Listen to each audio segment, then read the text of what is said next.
Finally going to go to the doctor tomorrow after getting my scans on my arm to find out what the course of treatment's going to be for this torn whatever, rotator cuff, which will be great. Finally start working towards getting my arm fixed. Move, Cyber. No.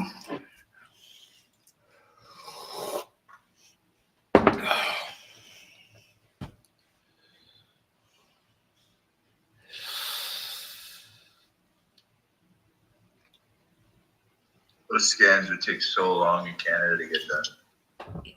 I got right in and out, bro. I made an appointment within a week. I had it. Wow. There's no one there waiting. When you go in, I went an hour early to my appointment because that's how it is out here. If you go early, they'll take you in early. So they took me in 45 minutes early. I was an hour early. I was only there for 15 minutes. The scan took 10 minutes for both the elbow and the shoulder, and I was done.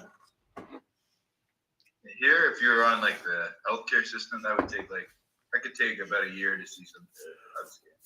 That's not what, dude. I mean, what? Oh my God! Insane, no, it's bad. Is that how it is in Denmark? With No. How? When they found out I had my hepatitis A and C at the same time that year, I was instantly in treatment and shit and scared. Everything was fucking within weeks. They escalated that, and I would imagine it's the same thing with everything. Although I do know there have been some cases with cancer where people had to wait and shit. Ooh. That's a fucking. But that ended up being a private hospital and not, and so it was not really under the full healthcare because it was a private hospital. In so much medicine, timing and getting there early is everything. Catching shit early. Oh my God. That's why it's scary, man. It's horrible.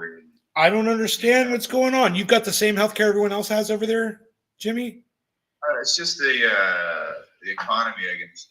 They don't have enough doctors physically to fill the hospital. First, people need doctors and all that. The demand is too much. Or there's not enough money or whatever it is. 1 second, guys. 1 second. Canada's just not doing good so right now. Denmark is not doing really good either, and we just fucking sent 900 million Danish crowns to Ukraine for the third time or something like that. It's fucking mind-blowing that we're gonna send our money to a fucking pointless fucking war into a just fucking dump the money into a hole instead of fucking using your hole. Put it in a hole and burn it. No shit. Might as well. Hey, man, actually, America money would be way better off if we put it in a hole and burn it, better than sending it to Ukraine and better than sending it to Israel. Dude, I just saw a video out of Ukraine. I couldn't fucking believe it. Are you ready for this? So the Ukrainians are driving around kidnapping young men off the streets, putting them in military instantly, like days later with no training. You know what they did? They got 4 guys. 2 of them were abductees. Yeah, they took them right off the street, man. They put them in a car. They put uniforms on the guys. They gave them guns, and they drove them out to the middle of the battlefield. They dropped these 4 guys off. The guy that dropped them off left, and as soon as the guy wasn't visible anymore, as soon as he was out of the scene, a shell comes in, hit all 4 of them. 1 guy survived and filmed the whole thing. The 3 other guys were dead. And he told the story. That's why I know what happened. He's like, this is what happened. These 2 guys were kidnapped. They don't know what they're doing. None of us know what we're doing. I don't know what I'm doing. I don't know what to do. I don't know if they're going to come get me. I'm out here in the middle of the battlefield. Dude, what a fucking clusterfuck. That's where our money is going? Holy shit. How And the desperate. Other side is no fucking better. Did you see that guy who was the bulldog of Putin, who's dead now, who died in a plane crash? You see that video where he's standing with 2 volunteers. He's standing with the arms around them. One of them is a young, skinny dude, and you can just see he's fucking scared to death.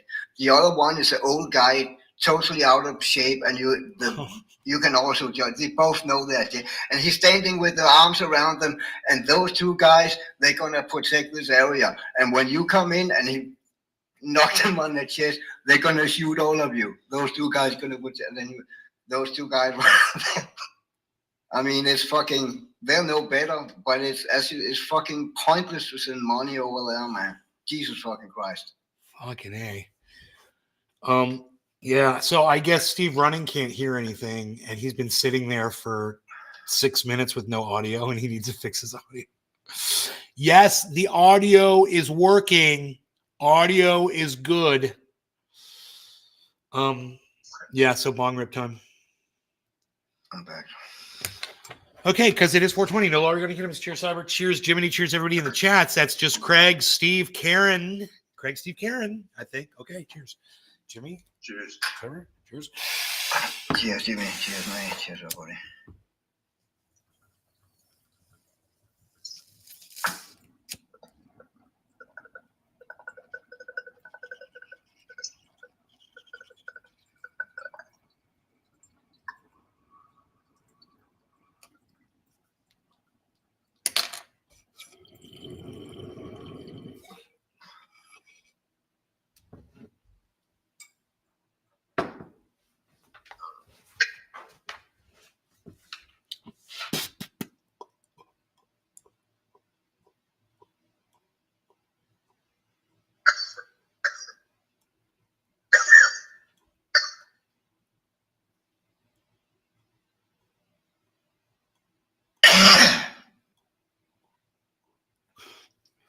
Funny thing about Bitcoin, I got a certain amount of Bitcoin in my Cash App, and I'm trying to move money into my offline wallet from Cash App, but it's taking a long time. It's going to take 8 months to move it all.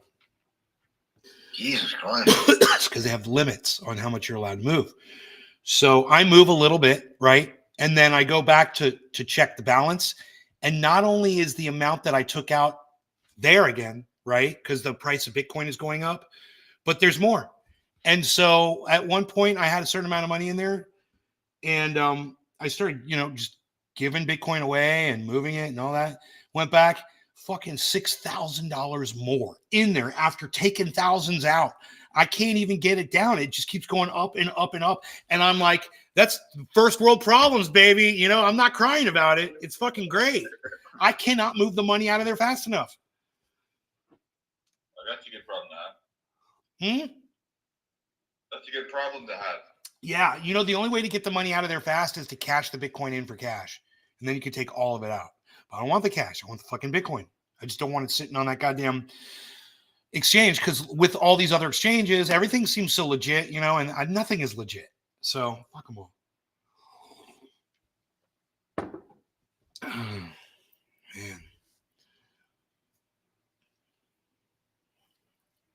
Ugh. Yeah, it's Jimmy. I call him Jiminy. You call him Jim.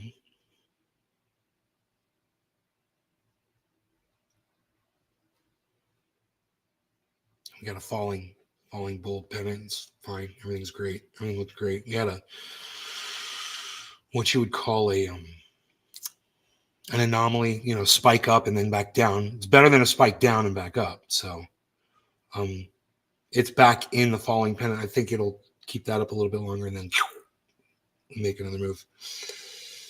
Wait for that to happen. I want to talk to you about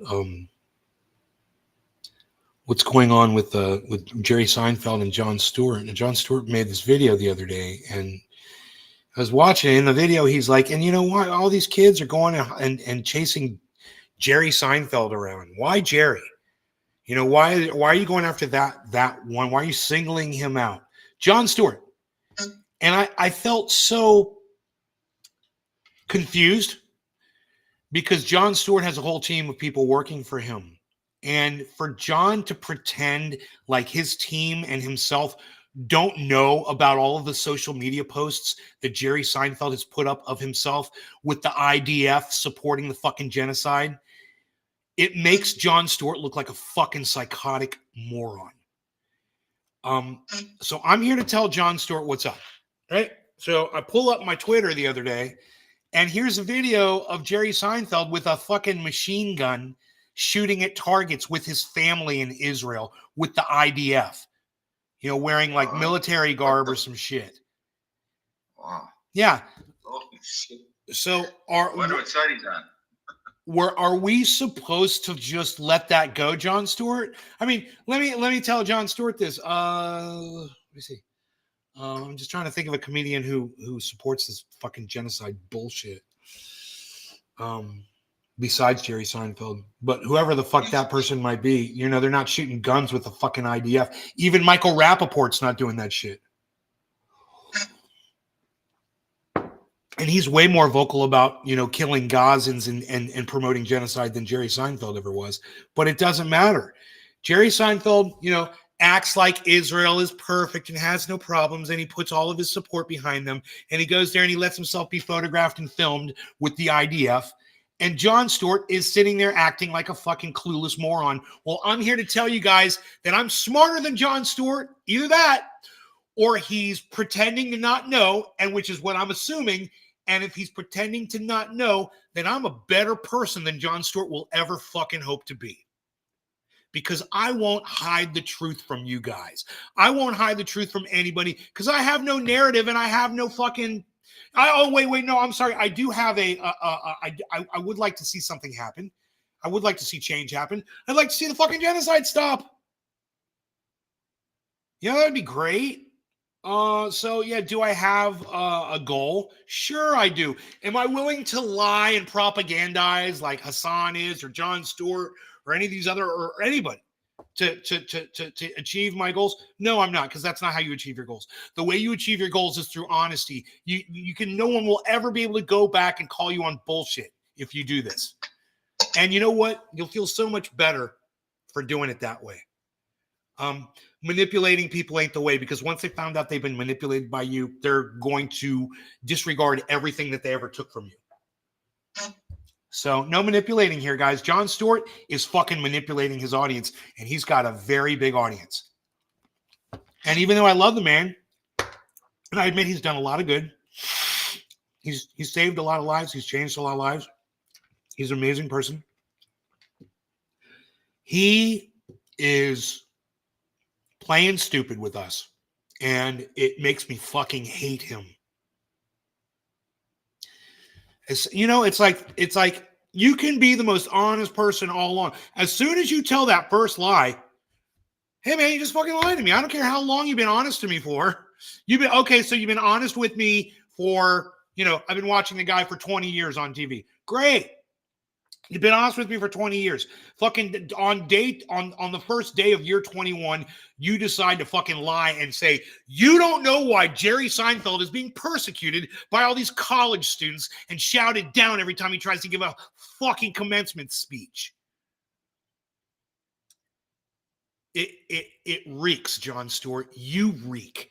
And you're dead to me. Anybody that plays this bullshit, this feigning, ignorance bullshit. Fuck you, dude. You got the whole goddamn internet at your fingertips. You have a team working for you. I guarantee you one of them said, man, he's done some pretty stupid shit on social media. I don't know if you follow him, but here, let me look, Jerry Seinfeld, IDF, right? You want me to pull up some here? Let's do that. Let's do that here.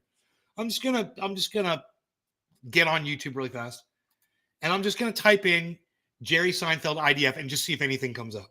Right? Let's just see. Here we go. He's shooting down to the IDF. I can't do Jerry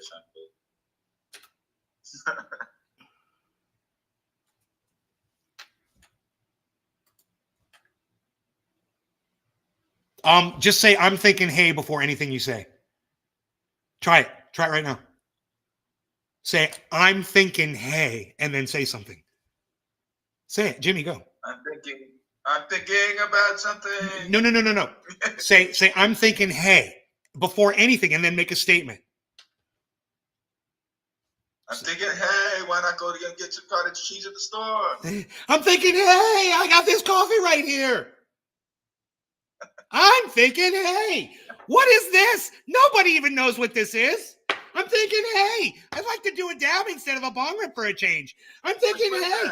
I'm thinking, hey. That's all you got to say is I'm thinking, hey. I'm thinking, hey, what am I doing with all this stuff here? I'm thinking, hey, maybe I'll slip a pack of Tic Tacs into the guy's pocket. I'll hear him sidling up to me. No more sidling. That's actually true. That's basically all you have to do to Seinfeld. Yeah. Look, this comes to us from comedian Jerry Seinfeld visits Israeli anti-terror fantasy camp. Now, I just want everyone to know, this is why Jon Stewart, and this is why we all know Jon Stewart is lying, okay? This was 6 fucking years ago. Jerry Seinfeld went and did this shit with the IDF 6 fucking years ago. Now, I'm telling you guys, I've already seen this shit on social media, so I was aware of it. I haven't seen this video that I'm about to show you, but I knew I was going to be able to find it pretty easily. And if Jon Stewart was going to open up his big fat fucking mouth about it on his show in front of millions of people, you'd think they would have fucking at least looked into it for a second just to see, you know? Look, visitors get to shoot at cutouts of Palestinian targets. That seems. Iconic comedian Jerry Seinfeld and his family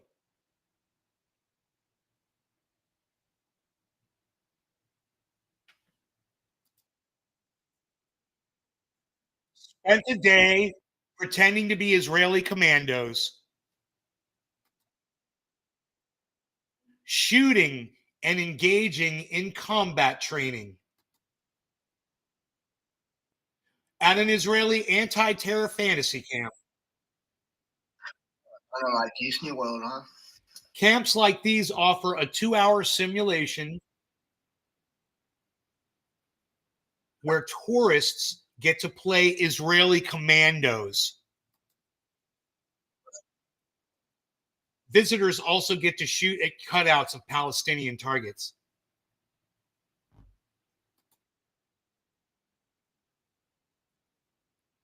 The target showed some Palestinian dude talking on his cell phone. Yeah, shoot that guy. Shoot the guy talking on his cell phone. Experience a suicide bombing in a Jerusalem market. Oh, yeah. Too bad it wasn't real.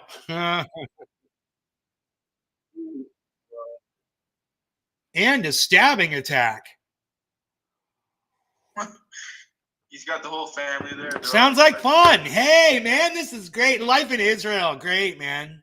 Hey, man, it's what you make it, right? Hey, let me say this. If you're watching anywhere else, on YouTube's or anywhere else, come on over to Rumble. It's rumble.com/user/Nays Garden/live, or download the Rumble app on your phone now. I'm not saying blah, blah, blah, blah, blah, blah, blah, blah, blah, even though I know that's how your brain is translating this. I'm literally telling you how to keep watching this show right now. Download the Rumble app on your smartphone. It'll just take you a second. And then when you get there, put in your 5-digit code from your email, and then use your search to find Nays Garden.